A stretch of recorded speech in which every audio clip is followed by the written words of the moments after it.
I never imagined a simple text could turn my entire world upside down. One Friday evening, exhausted from a long week of work, I typed up 4 words I thought were just venting. Assault charges filed. I didn't expect my family group chat to explode in chaos, nor did I anticipate that my words would be screenshotted, forwarded, and eventually land in the hands of the police. That night set in motion a chain of events that would test every relationship I had, expose long-hidden truths, and force me to confront not only my family secrets, but also the courage I didn't know I possessed.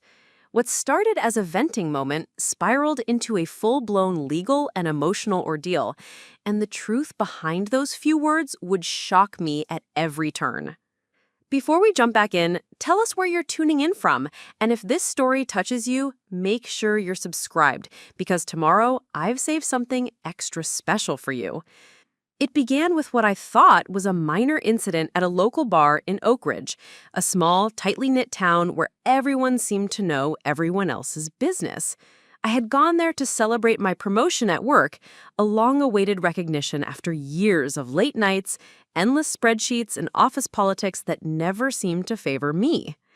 What I didn't realize was that one careless remark, combined with the clumsiness of someone else, would spark a confrontation that escalated far beyond what anyone could have anticipated. A man, clearly intoxicated, had bumped into me as I reached for my drink. I turned to apologize, and in the confusion, he shoved me hard against the wall, cutting my arm and leaving me in shock. The bar staff intervened immediately, but the aggressor was loud, belligerent, and unwilling to acknowledge his wrongdoing. It wasn't just the physical pain that rattled me. It was the fear, the humiliation, and the knowledge that in a place where everyone knew each other, rumors would spread like wildfire. By the time I got home, my arm wrapped in a makeshift bandage and my mind still racing, I needed to vent. I pulled out my phone and opened the family group chat, a space that had always felt safe to share moments of stress, joy, and occasional frustration. I typed the words, "Assault charges filed," intending them to convey my plan to report the incident formally to law enforcement and to signal that I wasn't going to let this go.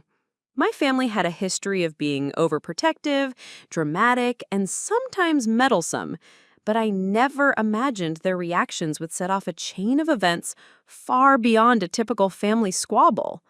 Within minutes, my phone began to buzz uncontrollably, notifications piling up as messages poured in, some supportive, others accusatory, and a few that struck a nerve with their blunt disbelief. The first response came from my older sister, Lydia, who had always considered herself the family mediator. Her text read, "Are you sure you need to do this? Maybe just let it go." I could almost hear the hesitation behind her words, the fear of rocking the family's delicate social balance. Then came my mother, who immediately questioned the timing, worried about what the neighbors and the church community would think. My father, usually the calmest in any crisis, sent a terse, single-line text that implied I was overreacting and that reporting the incident might make things worse. Even my younger cousin Jake, who often chimed in with sarcastic remarks, sent a text accusing me of making a mountain out of a molehill. Each response, intended or not, layered pressure on top of my already frayed nerves. I sat there staring at my phone, the adrenaline from the bar incident now mingled with the anxiety of familial scrutiny, unsure if I have the strength to stand firm. What I didn't realize at the time was that one member of the group had taken a screenshot of my original message before any of the follow-up texts could even be seen. This seemingly harmless act, a quick tap of the screen, would later become the linchpin in a legal investigation I never saw coming. The screenshot, capturing only my 4 words and devoid of context, portrayed me in a way that made it seem like a threat or a boast rather than a statement of fact. I had no knowledge of who had taken it or why, and at the time, I would have laughed off the possibility. My intention had been simple, to communicate my plan and seek moral support, nothing more. Yet, in the small-town ecosystem of Oakridge, where digital communications were often circulated faster than actual conversations, My words were about to take on their own life. I went to bed that night with a restless mind and a throbbing arm, still unsure how a minor altercation at a bar could spiral into a potential legal nightmare. Little did I know, the following morning would bring an official knock at the door, a police officer holding a printout of a message I had thought was private. The screenshot from my family group chat had made its way into the hands of law enforcement, who were now investigating the alleged assault incident, and my 4 words were at the center of it. The shock, confusion, and fear that gripped me then were unlike anything I had ever experienced. I realized in that moment that the simple act of sharing a private thought with family could have public consequences I had never imagined, setting the stage for a journey filled with confrontations, hidden truths, and unexpected revelations that would change my life forever. The morning after the officer left, the weight of reality pressed down harder than the throbbing pain in my arm. Oakridge, a town where rumors had the lifespan of wildfire, seemed suddenly quieter, almost holding its breath as if it knew that something irreversible had begun. I tried to make sense of the situation, replaying every text I had sent, every interaction at the bar, and every response from my family. The words "assault charges filed" had seemed innocuous in my mind, a simple announcement, a vent of frustration. But now I understood they were being interpreted through a lens that could distort intentions into accusations. The realization that my private venting could be weaponized against me sent waves of panic and disbelief through my entire being. I had never felt more exposed. Not to strangers, not even to my closest friends, but to the people who were supposed to be my safe harbor, my family. As I sifted through the family chat once more, it became painfully clear that what I had assumed was support was actually a minefield of judgment, anxiety, and hidden resentments. Lydia's text, previously concerned, now carried subtle blame, hinting at doubts about my judgment, while my mother's messages grew more insistent, pushing me to think of appearances and consider the family reputation. My father's terse tone transformed into veiled warnings that my actions could have unforeseen consequences, suggesting I might be making enemies I didn't yet know about. Each message, meant to provide guidance or caution, felt like an added layer of pressure, forcing me to confront not only the external chaos of a potential legal battle, but also the internal conflict of family loyalty, fear, and frustration. It became evident that the real battle wasn't just the bar incident, it was navigating the intricate web of family expectations, hidden judgments, and unspoken rules that had governed my relationships for decades. The bar incident, which initially seemed like a one-off confrontation, began to reveal the fragility of my life's support structures. I realized that Oakridge's tight-knit nature meant everyone involved in the bar altercation had connections, friendships, rivalries, and social leverage that I had never accounted for. The aggressor was someone whose family had influence, and the fact that my own family's private chat had been breached added an element of betrayal I couldn't ignore. The thought that a casual venting text could escalate into evidence for law enforcement was unsettling, but it was the knowledge that it had originated within my own family's communication that truly shook me. This hidden vulnerability, the realization that trust could be so fragile, gnawed at me as I tried to regain composure. My phone became both a lifeline and a source of dread, a window into the conflicting forces that now governed my life: the law, my reputation, and the family whose reactions were as unpredictable as they were influential. Preparing and narrating this story took us a lot of time, so if you're enjoying it, subscribe to our channel. It means a lot to us. Now back to the story. In the days following the officer's visit, I attempted to navigate the situation with caution, calling the bar to gather details and documenting my injuries, but each action was shadowed by a growing anxiety about who knew what and how much my own family had already shared.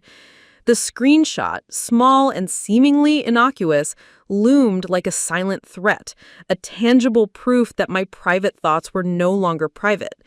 I began to notice subtle shifts in behavior from my relatives. Conversations that were once casual turned guarded. Family gatherings carried an undercurrent of tension as if everyone had suddenly become aware of an unspoken danger. Invitations were delayed or avoided, and even small, innocuous comments seemed loaded with judgment. This pervasive unease created a sense of isolation, as if I was navigating a minefield where every word could trigger unintended consequences. My family, whom I had always seen as my shield, had become an unpredictable and unsupportive force in the unfolding crisis.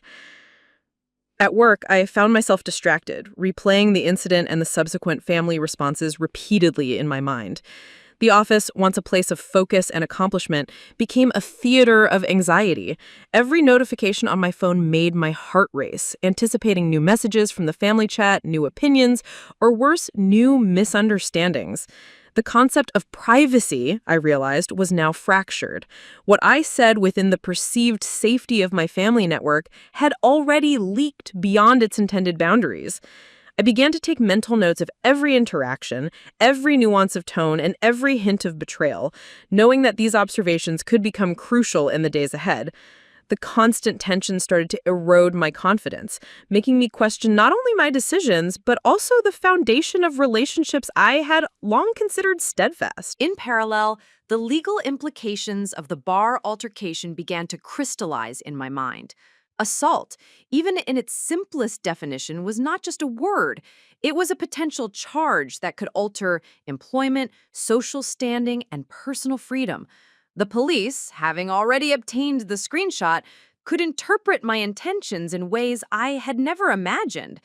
The distinction between a casual vent and an actionable statement blurred in the eyes of authority, and my sense of vulnerability deepened. I began to research laws, consult online forums, and mentally prepare for the possibility of attorneys, court dates, and public scrutiny. The combination of familial strain, legal uncertainty, and personal guilt created an almost unbearable pressure, one that forced me to confront uncomfortable truths about the fragility of trust, the unpredictability of human behavior, and the importance of measured communication in the digital age. Through all of this, I began to understand a hidden pattern in my family dynamics that I had overlooked for years. Beneath the surface of support and guidance lay a subtle, unspoken hierarchy, one in which judgment, often masked as concern, and secrecy, often disguised as loyalty, governed interactions.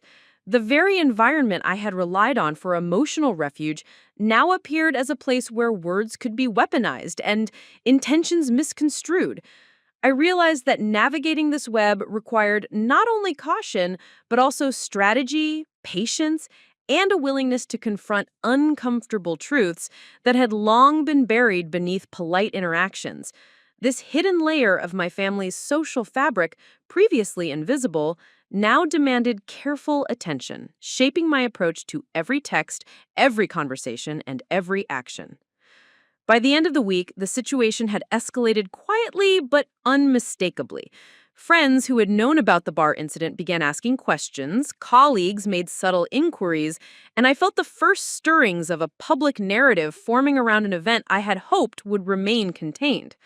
The combination of familial pressure, community scrutiny, and legal uncertainty created a tense atmosphere where every decision felt monumental. I had moved from being a passive participant in a minor incident to the center of a growing storm where trust, truth, and perception collided in ways I could not have predicted. It became clear that the path forward would demand courage, clarity, and a willingness to confront not only external forces, but the hidden truths that had long shaped my world. The breaking point came faster than I ever could have anticipated, in a way that made me question everything I thought I knew about privacy, family, and the consequences of words. It was a Tuesday morning, and I had barely slept the night before, my mind racing through possible outcomes and legal scenarios. I checked my phone as soon as I woke up, half expecting another wave of family messages, But what greeted me instead was a notification from an unknown number. The message was brief, formal, and chilling. The local police department had scheduled a meeting regarding the incident at the bar, and they had inquired specifically about the family group chat message that had been screenshotted. I felt a knot tighten in my stomach as the reality of the situation hit me. The private text I had sent, the one I thought would remain just between family, had officially entered the public and legal domain. Every scenario I had mentally prepared for evaporated instantly, replaced by a sharp, terrifying awareness that nothing would be the same again. The day leading up to the meeting was a blur of anxiety and preparation. I attempted to piece together a timeline of events: the incident at the bar, the messages sent, the reactions of my family members, and the moment I had typed those fateful words. I realized that the single text, stripped of context and nuance, could be interpreted in ways I never intended. My mind raced through all the possible legal interpretations and ramifications, and I felt the first true pangs of fear that this could escalate into something far more serious than a minor altercation. The family group chat, once a place of support and connection, now felt like a courtroom in miniature, each notification a potential piece of evidence against me. I considered calling my parents, Lydia, or even Jape, but hesitation held me back. Every interaction felt fraught with potential miscommunication, and I feared that speaking to any of them could further complicate an already delicate situation. By the time I arrived at the police station, the small town of Oakridge seemed to have shifted, as if the world had subtly tilted to align with my unfolding crisis. The waiting area was quiet, punctuated only by the low hum of fluorescent lights and the distant murmur of voices from other offices. I signed in and sat down, feeling exposed and unusually vulnerable, my phone in my pocket, buzzing intermittently with messages from concerned friends and colleagues who had heard whispers of the incident. Each buzz felt like a reminder that my private life was no longer private, that the text I had sent in a moment of frustration had become a public matter with legal weight. I realized that each text I had sent could be scrutinized and examined, leading me to prepare for a series of questions that would probably challenge not only my own recollection of the incident at the bar, but also the reasons behind the family group chat message that had been screenshotted. I entered the officer's office feeling a weight of responsibility on my shoulders, recognizing the implications of the actions I had previously considered private and personal. The conversation began formally, with the officer outlining the purpose of the meeting and the scope of the investigation. I learned that the screenshot from the family group chat had been forwarded by a member of my family, though the identity remained confidential at this stage. The words I had typed were now considered relevant evidence, and the officer was tasked with understanding the context, the intent, and the chain of events that had led from a bar altercation to a potential assault investigation. I struggled to articulate my side clearly, the adrenaline and anxiety making it difficult to find the right words, but I insisted on the factual sequence: the bump at the bar, the accidental shove, my decision to report the incident, and my intention behind the text. It was exhausting, emotionally draining, and yet necessary. I realized that this moment marked the true breaking point, the stage where the situation could no longer be ignored or minimized, and where the private sphere of family communication had collided violently with the public domain of law enforcement. After the officer left, the weight of the situation intensified. I walked through the streets of Oakridge, observing familiar storefronts, neighbors going about their routines, and the subtle hum of daily life that continued unabated even as my personal crisis escalated. The contrast was jarring. The world felt normal around me, yet my life had been fundamentally altered. I began to grasp the scope of the hidden problem I was facing, the intersection of personal relationships, digital communication, and legal accountability. It was no longer just about a bar incident or a misinterpreted text.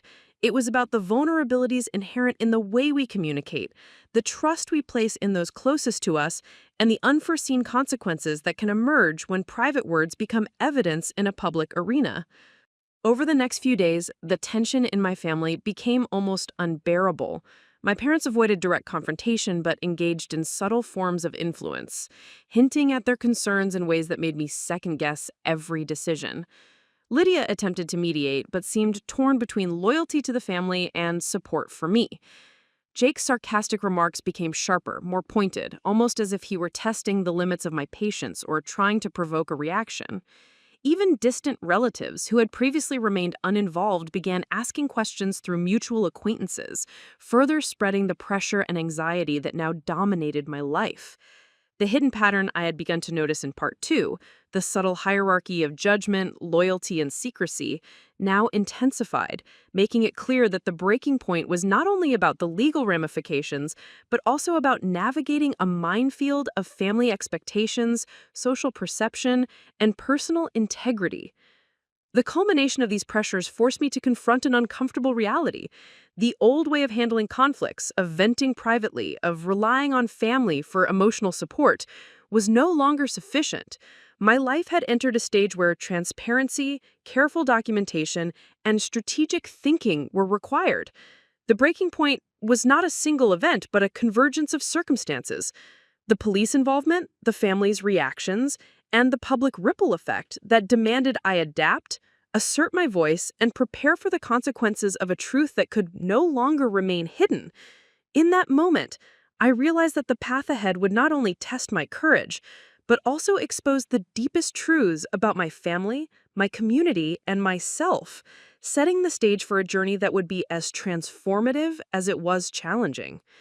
The first plot point arrived with the sudden realization that the private vent I had sent was no longer just a family matter, but a catalyst for external scrutiny that could no longer be contained. Within a week of the police meeting, I received a formal notice requesting a statement regarding the bar incident and the family group chat message. Oakridge's quiet streets, once comforting in their familiarity, now felt claustrophobic, every passerby potentially a witness to my unfolding crisis. The notification itself was clinical, devoid of judgment but brimming with implication, and it forced the truth into a realm I had hoped to avoid, objective, undeniable, and far beyond the reach of private explanations. The words I had typed, "assault charges filed," were no longer just letters on a screen. They had become evidence, a tangible representation of intent and awareness, now observed through the impartial lens of law enforcement. For the first time, I fully understood that the private world of family communication could be weaponized, and the consequences could ripple far beyond anyone's expectations. As the investigation progressed, it became evident that the family group chat had acted as both a conduit and a magnifier. The screenshot that had been forwarded to the police provided a window into my thoughts, a fragment of communication isolated from context and interpretation. In the eyes of law enforcement, this small digital capture held the potential to shape the narrative of the bar incident, influencing how my intentions were perceived and ultimately how the legal proceedings could unfold. I began to see the extent to which the private and public spheres had collided, creating a situation where every word, every decision, and every interaction carried weight far beyond what I had ever anticipated. The realization was unsettling, a reminder that even the closest relationships could become channels through which misinterpretation and exposure spread like wildfire. In tandem with the official investigation, my interactions with family grew increasingly tense. Lydia, who had previously attempted to mediate, now seemed cautious, measured in every response, as if fearing that her words might be construed as interference or evidence. My mother's concern, once framed as gentle advice, took on a more insistent and controlling tone, warning me to be careful, to consider how my actions would reflect on the family, and implicitly questioning my judgment. My father, who had largely remained in the background, began making cryptic comments that suggested skepticism and subtle disapproval, hinting at consequences that I could not yet quantify. Even Jake, whose sarcasm had always seemed harmless, began to offer unsolicited advice that carried an undercurrent of challenge, testing the boundaries of my patience and forcing me to navigate a web of interpersonal complexity I had never fully recognized.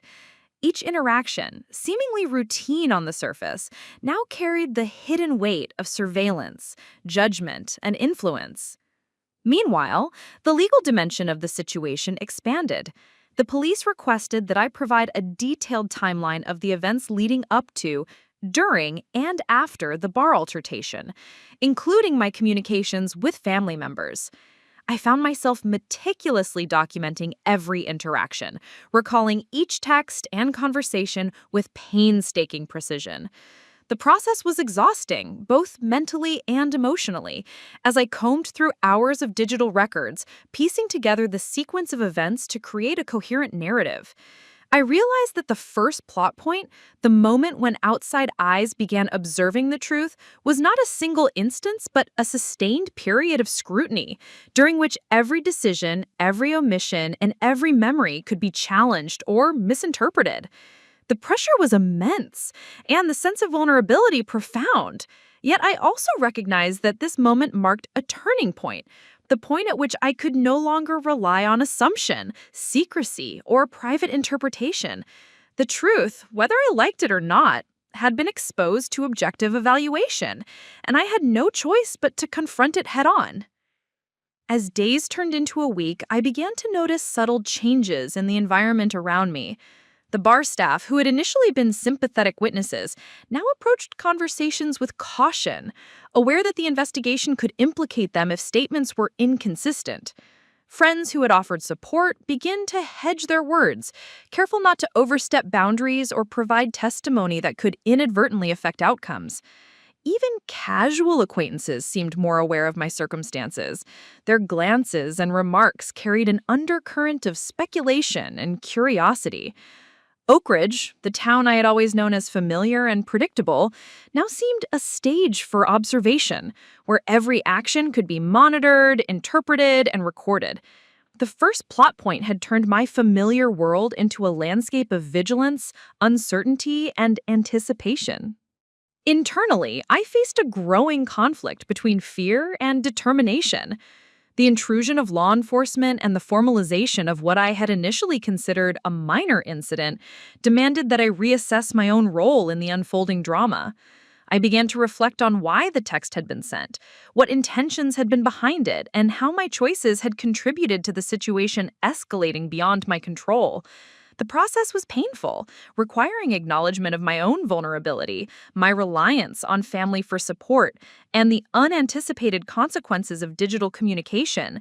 Yet, it also marked a critical shift, the recognition that the truth could no longer be ignored, the realization that avoidance or denial was no longer viable, and the necessity of preparing for the next stage where the accumulation of evidence, perspective, and objective observation would challenge assumptions and compel action. By the end of this period, the first plot point had fully set the stage for the challenges to come. Outside eyes, police, witnesses, and indirectly the broader community were now engaged in assessing the situation. My family, once the sole context for interpretation, had become both a source of pressure and a potential ally, depending on how forthcoming or cautious they chose to be. I understood that my next steps would require careful deliberation, clarity of communication, and the courage to navigate a path that could not be undone. The private vent that began the chain of events had evolved into a public matter of consequence, and I was now standing at the threshold of a journey where truth, accountability, and the exposure of hidden dynamics would define every decision I made. This moment marked the undeniable crossing from private uncertainty into public scrutiny, the definitive first plot point where the story could no longer be contained or reversed. The days following the first plot point ushered in a period of mounting tension and relentless pressure, a phase in which the truth-seeking process intensified and the invisible weight of scrutiny pressed down from every angle. What had begun as a private vent, a fleeting expression of frustration in a family chat, had evolved into a complicated web of investigation, social judgment, and internal conflict. I became acutely aware that the screenshot circulating among law enforcement was only a fragment of the story, a snapshot without context that could easily be misinterpreted. Every interaction I had, every word I typed, and every face-to-face conversation I engaged in seemed to carry hidden implications.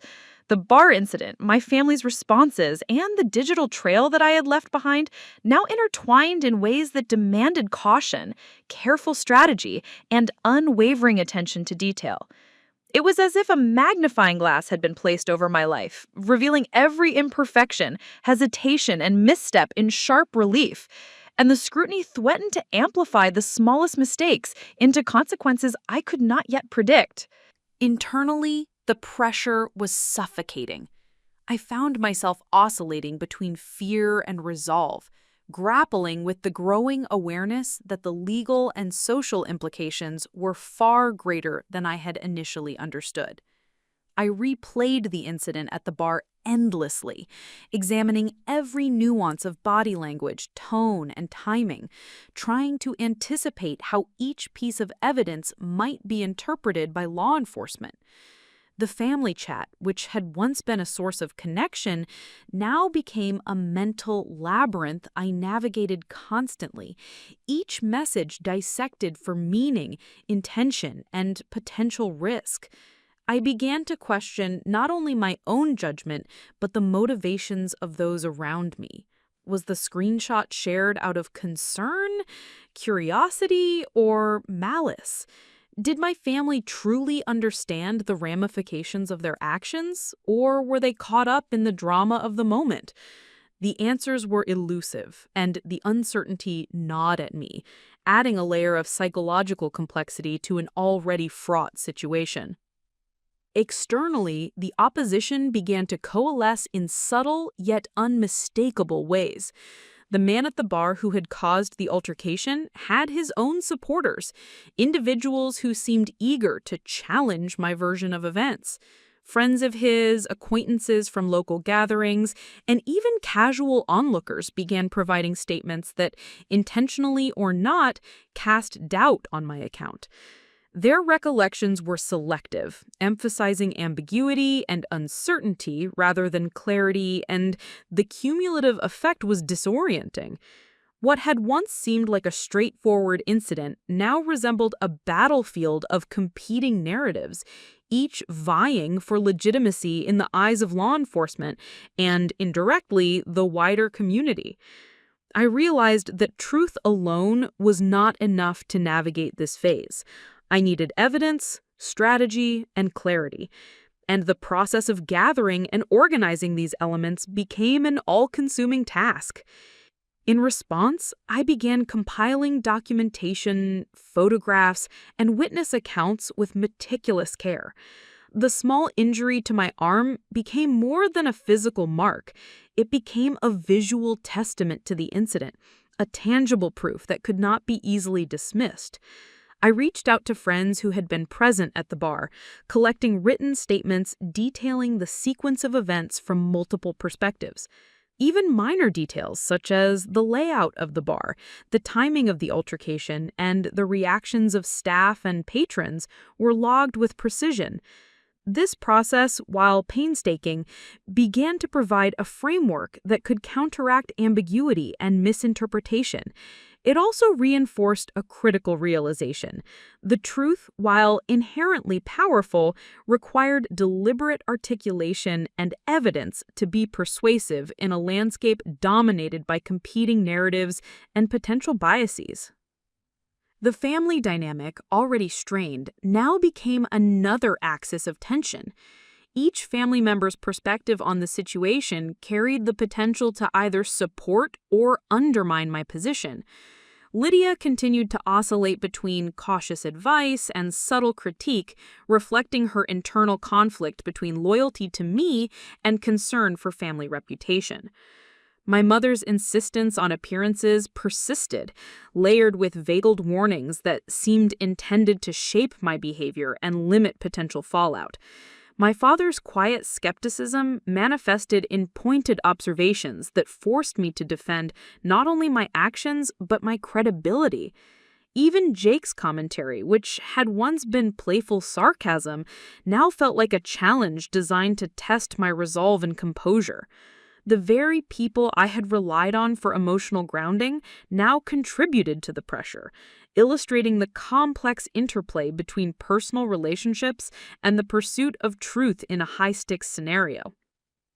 Psychologically, the rising opposition began to exact a toll. Sleepless nights became routine as I reviewed evidence, crafted statements, and considered potential outcomes. Every social interaction outside the immediate family circle carried the potential for misinterpretation or exposure. Casual conversations at work, once trivial and unremarkable, now required mental calculation and careful wording to avoid inadvertently influencing perception or testimony. The constant need for vigilance fostered a pervasive sense of hyper-awareness, a state in which every action, word, and gesture was scrutinized by both myself and, I suspected, others. The emotional fatigue was compounded by a growing sense of isolation.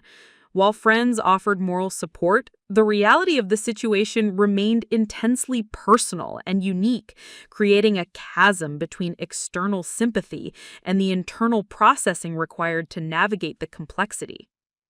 As the investigation progressed, the cumulative effect of internal doubt, external scrutiny, and familial tension created a crucible that tested both character and resilience. I began to recognize that this stage, the rising opposition, was a pivotal moment in the narrative of my life, one in which the stakes were no longer abstract but concrete, where the outcome would hinge on my ability to marshal evidence, maintain composure, and confront both interpersonal and systemic challenges head-on. The accumulation of pressure served a dual function. It threatened to overwhelm, yet it also clarified priorities, sharpened focus, and reinforced the necessity of deliberate, courageous action. The process of confronting opposition, both subtle and overt, laid the foundation for the inevitable confrontation with undeniable proof, the midpoint revelation that would ultimately expose the truth in a way that could not be ignored or dismissed. By the end of this phase, I understood that the first pinch point had transformed the crisis from an uncertain possibility into an urgent reality. The combination of objective investigation, social scrutiny, and familial tension created an environment in which avoidance was no longer feasible.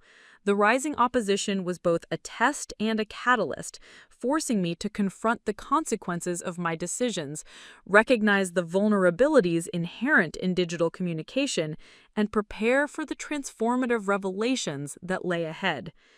Every moment of doubt, every subtle challenge, and every meticulous effort at documentation contributed to a growing clarity.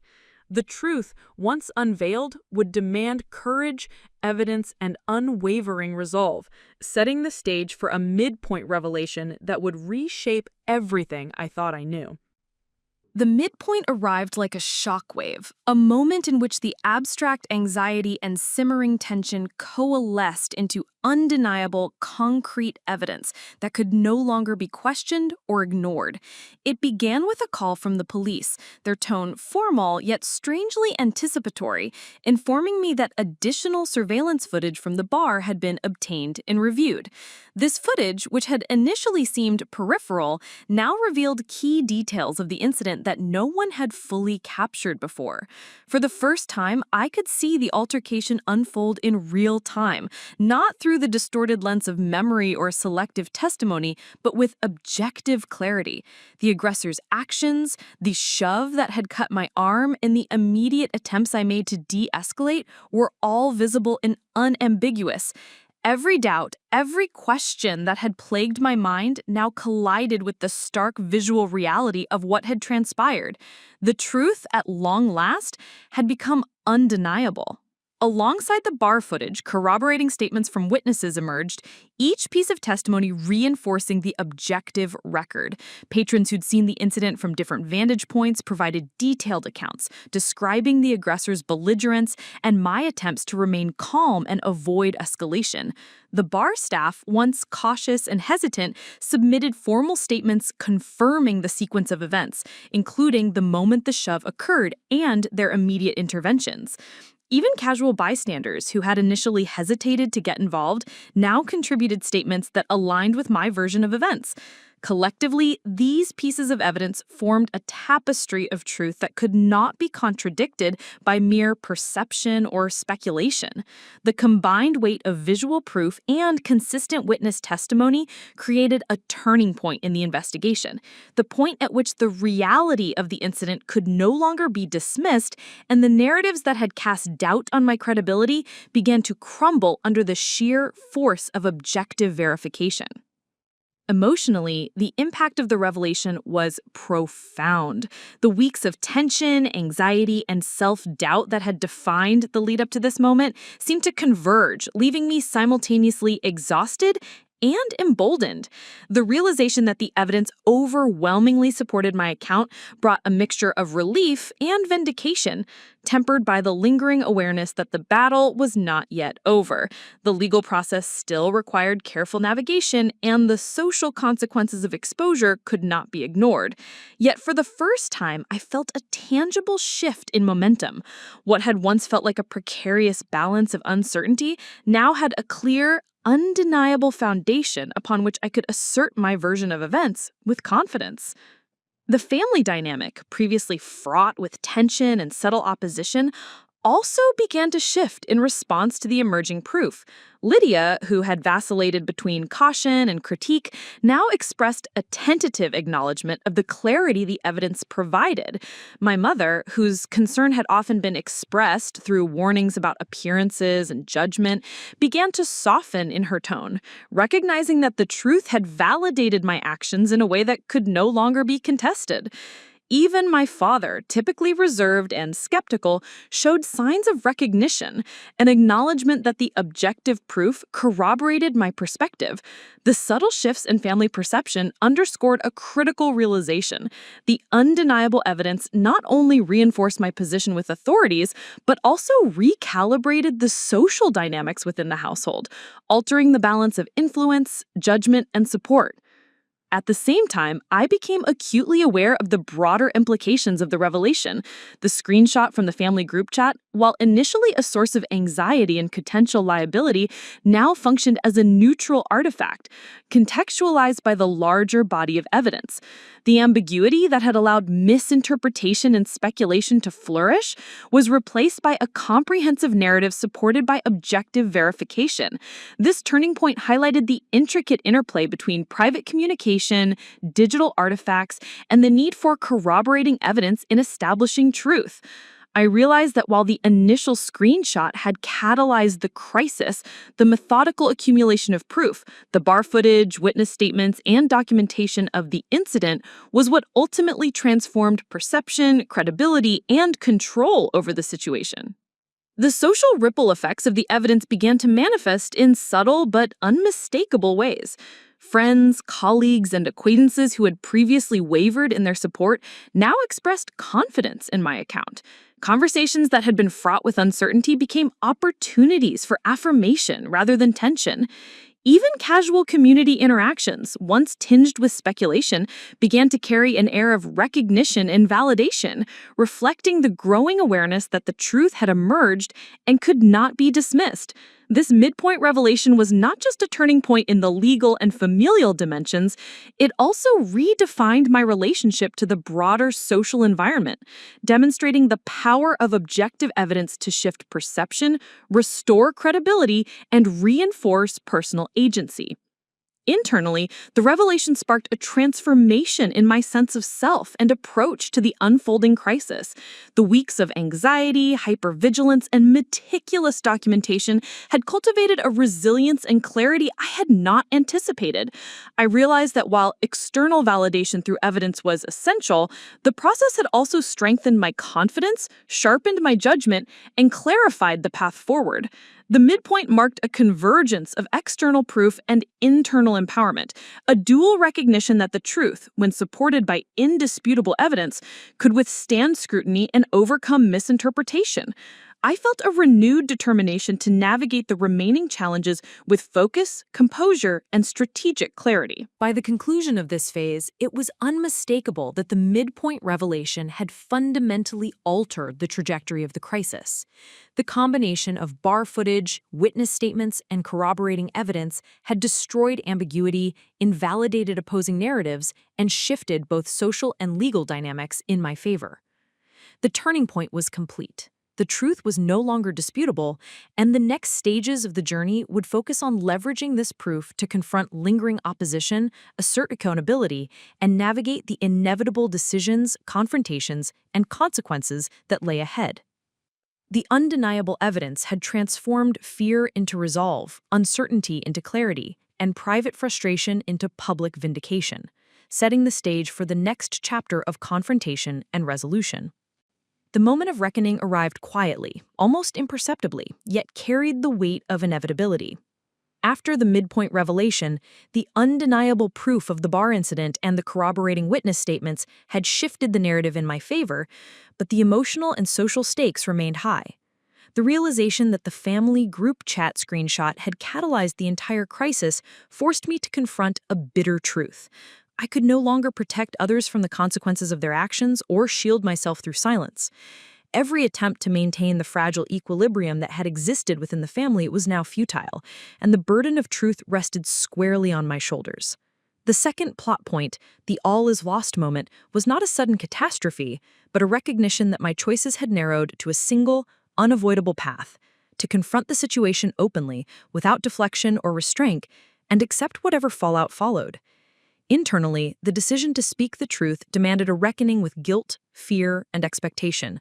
I felt a deep sense of responsibility, not only for my own reputation, but also for the integrity of the narrative that had been distorted by omission and misinterpretation. The family chat, which had once been a forum for venting, connection, and casual conversation, now appeared as a repository of hidden conflicts and latent judgments. I realized that remaining silent or attempting to mitigate consequences would not only prolong the anxiety, but also compromise my credibility and moral position. The choice to fully disclose the circumstances, to provide context, and to assert my version of events with clarity and courage became an imperative, one that superseded fear, discomfort, or social pressure. The weight of accumulated tension, weeks of legal uncertainty, family scrutiny, and social speculation now converged into a singular, unavoidable decision: to stop protecting appearances and confront the truth head-on. The process of preparing for this confrontation was painstaking. I reviewed the bar footage multiple times, documenting specific frames that illustrated my attempts to de-escalate the altercation. I consolidated witness statements, ensuring that every detail aligned with the chronological sequence of events and could withstand scrutiny. I revisited every text, every conversation, and every interaction surrounding the incident, analyzing tone, intention, and potential misinterpretation. The preparation was both practical and psychological, a methodical effort to create a framework that could withstand confrontation and provide clarity amid the chaos. It was during this period that I also confronted the uncomfortable reality of family dynamics. The very people whose words had been weaponized or misconstrued were also the ones who might be tested by my transparency, forced to reconcile their roles in the unfolding situation. The decision to speak openly, therefore, was intertwined not only with legal and social consequences, but with the delicate balance of trust, loyalty, and accountability within my own household. As the day of confrontation approached, I began to feel the intensity of mounting pressure more acutely. Casual encounters with friends, coworkers, and acquaintances were colored with the knowledge that the narrative had begun to circulate beyond my control. Even private interactions carried the potential for misinterpretation or indirect influence, and I found myself carefully considering every word, every expression, every nuance of behavior. The second plot point was not merely a decision to speak, it was a commitment to face the repercussions in full visibility, to relinquish the protective barrier of silence and private expectation, and to accept the consequences for both my own actions and the roles others had played in the unfolding situation. The anticipation was nearly paralyzing, yet it also sharpened my resolve, creating a duality of fear and determination that defined the emotional landscape of this stage. When I finally initiated the process of disclosure, the responses were immediate and complex. Within the family, reactions varied widely. Some expressed relief and understanding, acknowledging the clarity provided by the evidence and appreciating the courage required to confront the truth. Others reacted with resistance, defensiveness, and even anger, challenged by the transparency that disrupted long-standing patterns of secrecy and unspoken judgment. The confrontation forced each family member to choose a side, to reconcile their loyalty with the reality of the evidence, and to acknowledge, either explicitly or implicitly, the consequences of their earlier actions. It became clear that the second plot point was as much about social and emotional clarity as it was about legal and factual resolution. The act of speaking truth created ripples that tested relationships, revealed hidden tensions, and redefined the hierarchy of trust and accountability within the household. Externally, the decision to assert the truth had immediate practical effects. Law enforcement received not only my account, but a consolidated, evidence-backed narrative that clarified ambiguities and addressed potential misinterpretations. The previously conflicting witness statements now aligned more consistently, and the bar footage, contextualized with detailed documentation, left little room for doubt. The act of fully confronting the situation disrupted the tentative momentum of the opposition, demonstrating both clarity of intent and the power of evidence-supported truth. The sense of empowerment that emerged from this process was profound, reinforcing the idea that transparency and courage, when coupled with careful preparation, could neutralize ambiguity, diminish opposition, and restore agency in the face of high-stakes scrutiny. Yet the second plot point also carried a psychological toll. Speaking the truth meant accepting the immediate consequences of exposure, including potential criticism, social judgment, and familial friction. It required letting go of the illusion that I could control perception entirely, acknowledging that even when armed with evidence, interpretation and emotional response remained variable. The all-is-lost moment, paradoxically, was both a nadir and a catalyst. It represented the point at which protection, avoidance, and partial disclosure had become untenable, and the only viable path forward was the full embrace of transparency, accountability, and the courage to face the resulting fallout. By the conclusion of this phase, the second plot point had fundamentally shifted the landscape of the story. The decision to speak, to confront both family and authorities with clarity and evidence, marked a point of no return. Private protection and cautious mediation were no longer options. The path forward required courage, strategic articulation, and an unwavering commitment to truth. The foundation had been laid for direct confrontation, mounting pressure, and the ultimate resolution, with relationships, legal proceedings, and personal credibility all poised on the precipice of the next challenges. The act of embracing the truth, difficult and risky though it was, set in motion the events that would lead to confrontation with opposition, public scrutiny, and eventual vindication. The mounting pressure became palpable almost immediately after I chose to fully confront the situation. What had initially been a private conflict now escalated into a battle of perception, with the antagonist's mask gradually slipping to reveal a side I had only glimpsed in moments of tension and resentment. The man from the bar, whose aggressive behavior had started the incident, now emerged as an orchestrator of subtle intimidation, leveraging social influence and selective narratives to challenge my credibility and undermine the clarity established by evidence. Rumors began to circulate in the small Oakridge community, mutating the facts of the incident into exaggerated or distorted versions of reality. Social media became a secondary battlefield, with acquaintances and casual observers speculating about the incident, often without full understanding, adding a layer of indirect hostility that made the pressure feel omnipresent. The second pinch point, this confrontation with the antagonist, was no longer hypothetical. It was immediate, tangible, and emotionally exhausting, forcing me to reconcile both legal and social realities with the truths I had painstakingly documented. Every interaction seemed fraught with potential conflict. The antagonist's allies, whether by loyalty or self-interest, contributed statements and observations designed to challenge my account, often framing my actions in the harshest possible light. Even small discrepancies in recollection, minor differences in timing, or perceived overreactions were amplified, creating a climate of doubt and subtle hostility. The deliberate escalation of pressure was disorienting, a test not only of factual accuracy, but of mental and emotional endurance. I realized that navigating this phase would require more than simply relying on previously gathered evidence.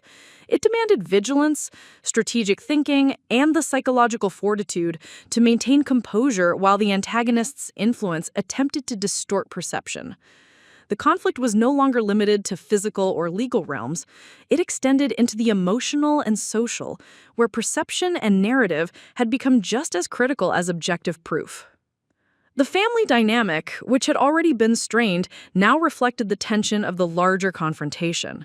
My parents, while cautiously supportive, struggled to balance their loyalty with fear of community judgment. Every question, every insinuation, and every cautious remark seemed to carry an undercurrent of conflict, as if they were negotiating their own positions in the tension-filled environment created by the antagonist. Lydia, my previously cautious confidant, began expressing her unease more openly, concerned not just with my well-being, but also with the potential social repercussions for all involved. Jake, whose sarcasm had once been a coping mechanism, now appeared more antagonistic, testing my patience and indirectly channeling the broader pressures into personal critique. The subtle escalation within the household mirrored the external confrontation, emphasizing that the second pinch point was as much about managing relationships and perception as it was about asserting truth in a legal or evidentiary sense. The process of responding to the antagonist's mounting pressure required deliberate strategy.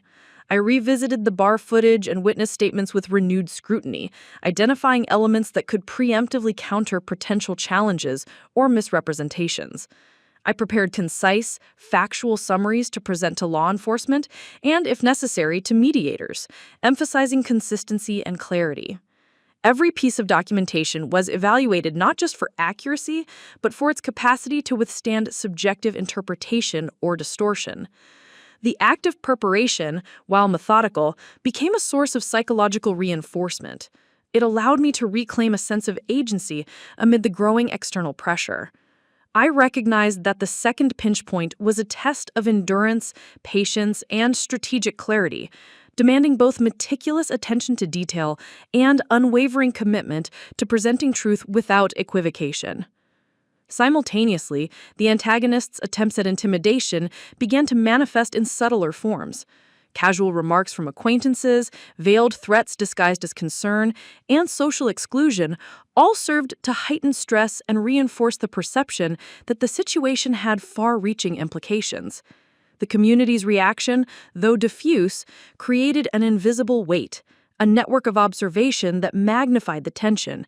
Every step I took, every interaction I engaged in, seemed to reverberate with the potential for misinterpretation. The second pinch point thus combined both overt confrontation and subtle psychological pressure, highlighting that opposition often operates on multiple planes, challenging not only facts, but emotional resilience and social navigation. Despite the relentless pressure, I began to notice a countervailing effect. The clarity of truth and the strength of the documented evidence provided a foundation upon which I could operate confidently. While the antagonist sought to destabilize perception and influence outcomes through intimidation and selective narrative, the consistency and objectivity of the evidence created a bulwark against misrepresentation. Witness statements aligned, bar footage corroborated my timeline, and previously ambiguous moments were illuminated with clarity. This duality, heightened opposition paired with the reinforcing power of proof, became central to navigating the second pinch point. I understood that endurance, strategic articulation, and the capacity to maintain composure under pressure were essential, not only for legal validation, but also for preserving credibility, relationships, and psychological well-being. Emotionally, the second pinch point exacted a profound toll. Sleep became fragmented, and anxiety persisted, despite the reassurance of evidence. Every social interaction carried the potential for conflict, and the emotional labor of managing both external scrutiny and internal uncertainty was exhausting. Yet within this crucible, a transformation was taking place. The growing confrontation sharpened focus, reinforced resilience, and clarified priorities. The mounting pressure revealed weaknesses, both external and internal, that required attention, while simultaneously demonstrating the capacity to withstand scrutiny without compromising integrity. By the conclusion of this stage, it was clear that the second pinch point had succeeded in its dual role. It intensified conflict and pressure while simultaneously reinforcing the necessity and power of objective truth, setting the stage for the emotional nadir and subsequent resolution. By the end of this phase, the confrontation with the antagonist had crystallized the stakes in unmistakable terms. The combination of social scrutiny, familial tension, and direct opposition highlighted the fragility of perception and the power of narrative manipulation. Yet it also underscored the resilience afforded by evidence, preparation, and clarity of purpose.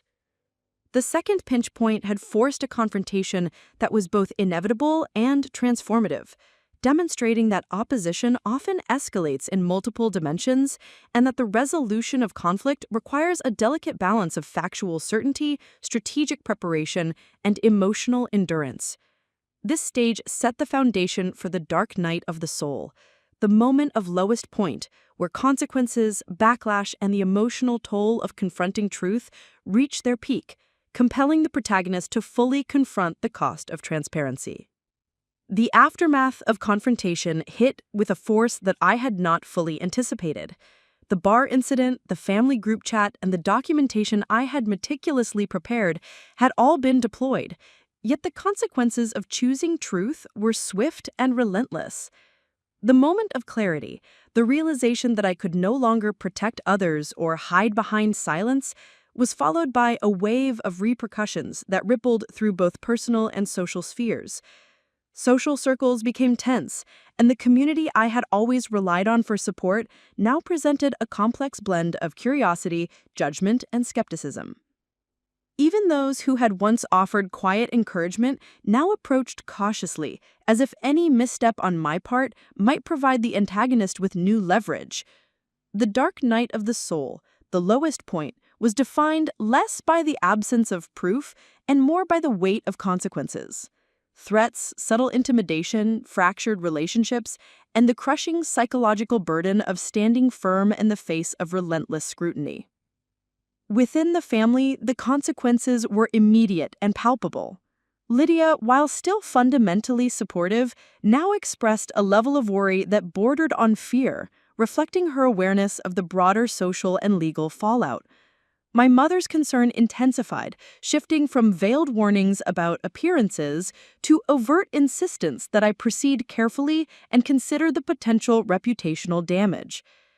My father's skepticism, which had previously been measured and observational, now carried a sharper edge, highlighting fractures in trust and the tension between loyalty and perceived responsibility.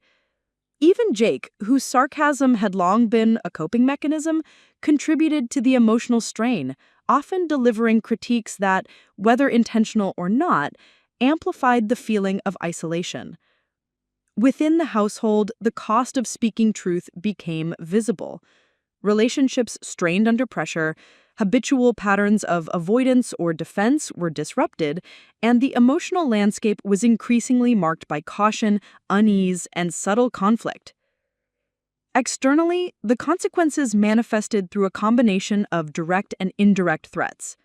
Rumors in Oakridge's tightly knit social network spread rapidly, often distorted and amplified by the biases and assumptions of those eager to comment on matters they only partially understood.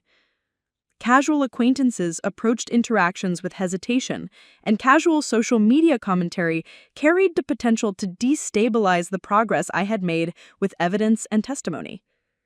Even minor encounters with friends or colleagues were tinged with the possibility of misinterpretation, with the omnipresent fear that every word, gesture, or lapse of composure could be used to cast doubt in my credibility. The antagonist's allies, emboldened by the perception of social uncertainty, continued to apply pressure through selective narratives, veiled threats, and subtle forms of harassment. The psychological weight of this environment made every step forward feel tenuous, highlighting the emotional cost of truth in a landscape where perception and power were often intertwined. The legal implications also compounded the pressure. Although the bar footage and corroborating witness statements strongly supported my account, law enforcement still required detailed documentation, clarification of motives, and verification of every communication related to the incident. I found myself reliving the bar altercation, meticulously recounting the sequence of events, reconstructing timelines, and defending every interpretation of evidence. The process was exhausting, both mentally and physically, as I balanced preparation with the growing realization that the consequences of any perceived error could ripple outward in unpredictable ways. Each conversation with authorities, though procedural, became a test of endurance, clarity, and emotional composure, emphasizing that the lowest point was not solely defined by social isolation or familial strain, but by the comprehensive demands of accountability under scrutiny. Emotionally, the dark night of the soul was devastating. The combination of fatigue, stress, and persistent tension created a sense of claustrophobia, a feeling that every decision carried weight beyond personal control. Nights were restless, with thoughts looping endlessly over what had transpired, what had been communicated, and how every action might be interpreted. Anxiety became a constant companion, punctuated by moments of frustration, self-doubt, and even fleeting despair. Yet, within this crucible of pressure, a subtle resilience began to emerge. The recognition that despite isolation, judgment, and ongoing threats, the evidence was unwavering, the documentation thorough, and the narrative consistent. This realization, though not enough to remove fear or tension, provided a thread of stability amidst the turbulence, a quiet affirmation that the path forward, though difficult, was anchored in truth. As the days progressed, the consequences began to crystallize further. Friends who had remained neutral or hesitant were forced to confront their own positions, choosing whether to express support or distance themselves in the face of controversy. Family members were compelled to reconcile their loyalties with the evidence, often revealing unspoken judgments or unresolved tensions that had existed long before the incident. The antagonist, sensing the weight of unavoidable exposure, escalated attempts at social and emotional manipulation, employing both direct challenges and indirect insinuations to test my composure. The combination of these pressures created a perfect storm of uncertainty, isolation, and emotional strain, marking the peak of the dark night of the soul. The sense of vulnerability was profound. The culmination of weeks of tension, mounting opposition, and personal accountability converged into a moment of acute emotional intensity. Yet, amidst the darkest moments, a critical insight emerged. The lowest point was also the crucible in which resilience, clarity, and strategic foresight were forged. While social and familial pressures, combined with legal scrutiny and antagonist opposition, created a seemingly insurmountable challenge, the foundation of evidence and preparation remained intact. The bar footage, witness statements, and detailed documentation provided a bulwark against misrepresentation and doubt, offering the possibility of vindication even in the midst of immediate fallout. The dark night of the soul underscored the cost of truth, the endurance required to maintain credibility, and the necessity of courage in confronting both internal and external pressures. It was a painful, exhausting, and isolating period. Yet it also marked the prelude to the final push, the moment in which the truth would finally be placed on trial and all parties would be compelled to reckon with the reality that could no longer be denied. By the end of this stage, the emotional and social toll of the lowest point had crystallized the stakes. Accountability, perception, and integrity hung in balance, while the protagonist's resilience, clarity, and preparation offered the only path through mounting adversity. The dark night of the soul had fulfilled its purpose, laying bare vulnerabilities, amplifying pressure, and setting the stage for confrontation, resolution, and the ultimate validation of truth. The final push arrived with a clarity that left no room for hesitation. After weeks of mounting tension, scrutiny, and preparation, the moment to place the truth on trial had arrived. The culmination of bar footage, witness statements, and careful documentation converged into a single, undeniable narrative, poised to confront both social skepticism and legal ambiguity. The atmosphere was charged with intensity as I prepared to present my account formally, knowing that this moment would define the trajectory of the incident, the perception of my actions, and the accountability of the antagonist. Every detail had to be articulated with precision, every fact aligned with evidence, and every nuance of timing and intent made clear.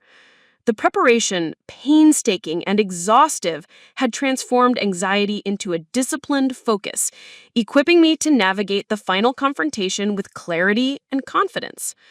The first stage of the confrontation involved the law enforcement review. Officers previously constrained by partial information and ambiguity were now provided with a comprehensive, evidence-backed account of the events at the bar. The footage, edited only for clarity of sequence and timestamp verification, was played alongside written witness statements, each meticulously aligned to the corresponding moment in the video. The clarity of the narrative left little room for doubt. The aggressor's belligerence, the shove, my defensive responses, and the efforts by bar staff to de-escalate were all indisputable. Officers noted the consistency between multiple sources of evidence and the alignment with my account, marking a significant shift in official perception. The painstaking effort to document, corroborate, and contextualize every element of the incident had finally yielded tangible validation, transforming subjective suspicion into objective recognition of truth. Simultaneously, the social dimension of the final push unfolded within the community and among acquaintances who had previously been uncertain or hesitant. The evidence was shared in appropriate and verified forms with those who had sought clarity, demonstrating the reliability and credibility of my account. Friends, colleagues, and casual observers now had access to objective records that preempted misinterpretation, clarifying the sequence of events, and illustrating both the aggressor's culpability and my measured response. The social ramifications, once fraught with speculation and ambiguity, began to shift as the narrative became anchored in proof rather than perception. Subtle expressions of doubt or judgment were replaced by acknowledgement, and previously neutral parties began to recognize the clarity, integrity, and courage involved in confronting the truth, despite the consequences. Family dynamics, too, underwent a transformation during this final push. My parents, once cautious and skeptical, now observed the unfolding process with a combination of concern and recognition, appreciating the meticulous preparation and resilience required to navigate the multifaceted pressures. Lydia's cautious support evolved into tangible affirmation, and even Jake's sarcasm softened, replaced by acknowledgement of the strategic and moral strength it had taken to present the truth openly. The final push forced all family members to confront not only the evidence, but their own roles in shaping prior perception, eliciting reflection and recalibration of loyalties, judgments, and relational dynamics. The transparency demanded by this phase left no room for ambiguity. Every action, every statement, and every response became part of a narrative being collectively assessed, making the resolution both intensely personal and socially significant. The antagonist, who had relied on subtle intimidation, selective narrative, and social pressure to challenge credibility, now faced the undeniable weight of objective proof.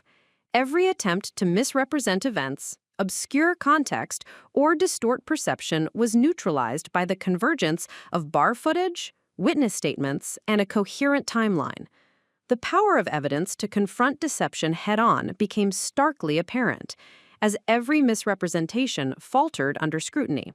The final push emphasized that truth, once fully articulated and substantiated, possesses a force capable of dismantling narrative manipulation, countering intimidation, and restoring agency to those who have been unjustly challenged.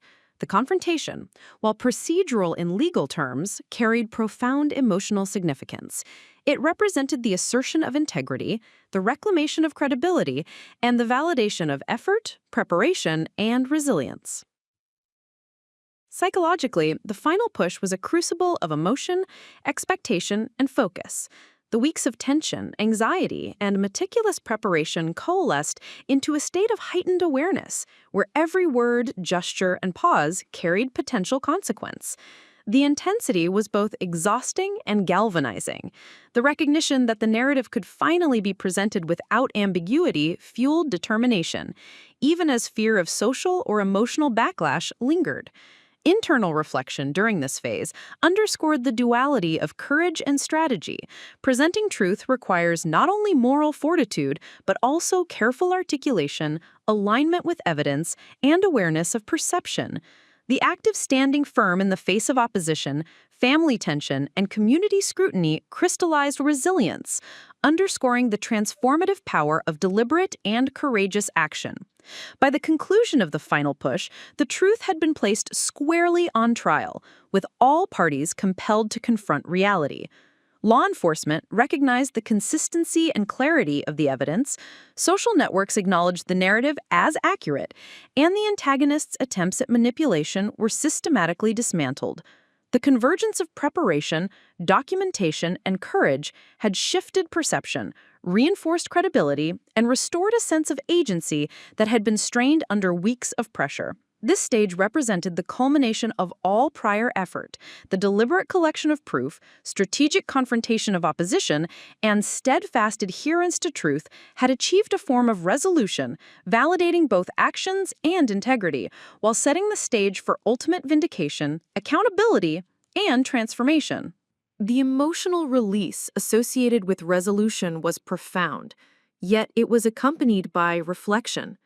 The journey through confrontation, mounting pressure, and emotional hardship had cultivated a stronger sense of self, enhanced awareness of social and familial dynamics, and a clearer understanding of how to navigate future conflicts with both prudence and assertiveness.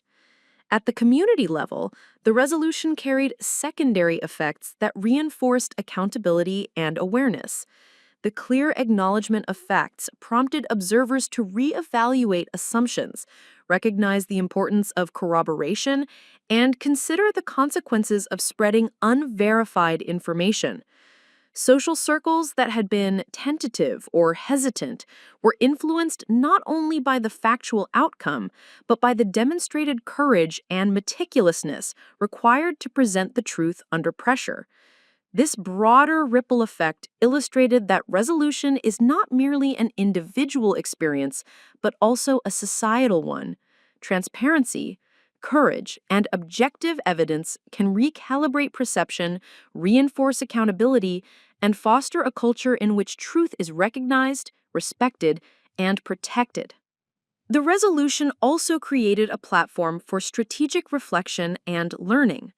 The experience highlighted the necessity of documentation, careful alignment of evidence, and psychological resilience in the face of pressure, offering lessons that extended beyond the immediate incident. The ability to anticipate challenges, prepare methodically, and confront opposition with clarity became invaluable skills, reinforcing the connection between personal integrity, strategic action, and tangible outcomes. While the resolution provided immediate validation, it also established a foundation for future engagement with both legal and social challenges, emphasizing the enduring power of truth, preparation, and deliberate action. By the conclusion of this phase, the resolution had established a new equilibrium, characterized by clarity, credibility, and restored social and familial trust. Legal vindication, social acknowledgement, and familial reconciliation converge to create a holistic outcome, demonstrating the comprehensive benefits of presenting truth with courage, preparation, and integrity. The consequences of the incident had been addressed. Opposition had been neutralized, and the narrative had been firmly anchored in objective fact. This stage not only affirmed accountability and personal credibility, but also created the conditions for growth, reflection, and the pursuit of purpose beyond the conflict. The final stage of the journey was a quiet yet profound transformation, a sense of resolution that extended beyond legal vindication and social acknowledgement into the realm of personal empowerment and purpose. After weeks of scrutiny, confrontation, and emotional endurance, I began to recognize the full implications of what had transpired. The assault charges, the family group chat screenshot, the bar footage, and the opposition I faced had not only tested my resilience, but had reshaped my understanding of courage, integrity, and accountability.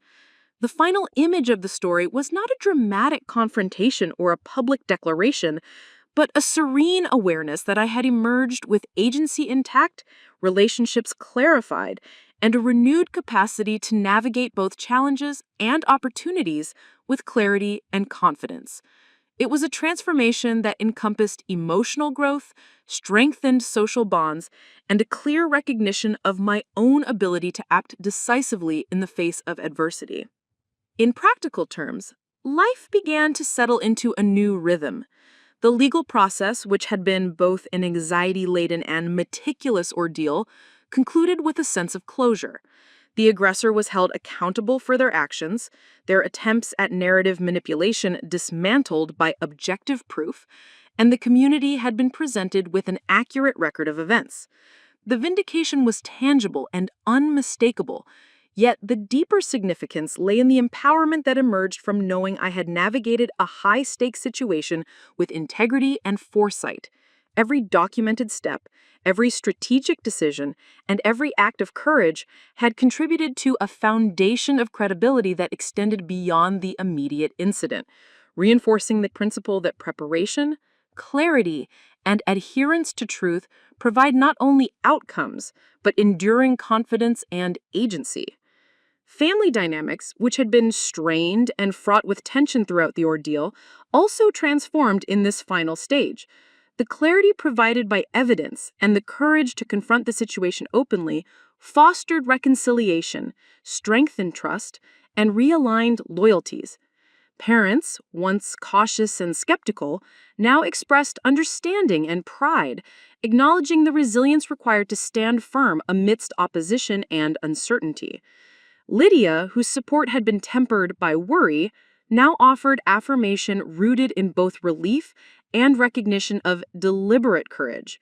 Jake, whose sarcasm had been a consistent thread of tension, gradually shifted to a more constructive stance, acknowledging not only the strategy, but the moral strength required to navigate the entire episode.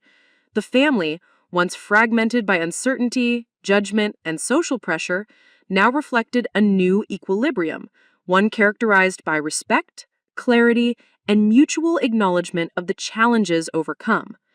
The transformation also extended to the broader social environment. Friends, neighbors, and acquaintances who had witnessed the ripple effects of the incident now approached interactions with renewed understanding and respect. Rumors that had once distorted perception faded, replaced by recognition of both the veracity of my account and the courage involved in presenting it openly. The process demonstrated to the community the tangible power of truth backed by evidence, illustrating that careful preparation, persistence, and moral clarity can counter misrepresentation and restore both credibility and influence. Socially, the final image represented not only vindication, but the restoration of equilibrium, the establishment of trust, and the reinforcement of ethical and behavioral standards within a network that had once been uncertain and fragmented. On a personal level, the transformation was equally profound. The dark nights of doubt, fear, and emotional exhaustion had given way to confidence, clarity, and self-respect. The weeks of mounting pressure, strategic preparation, and confrontation had cultivated resilience, emotional intelligence, and a sharpened understanding of the dynamics of accountability.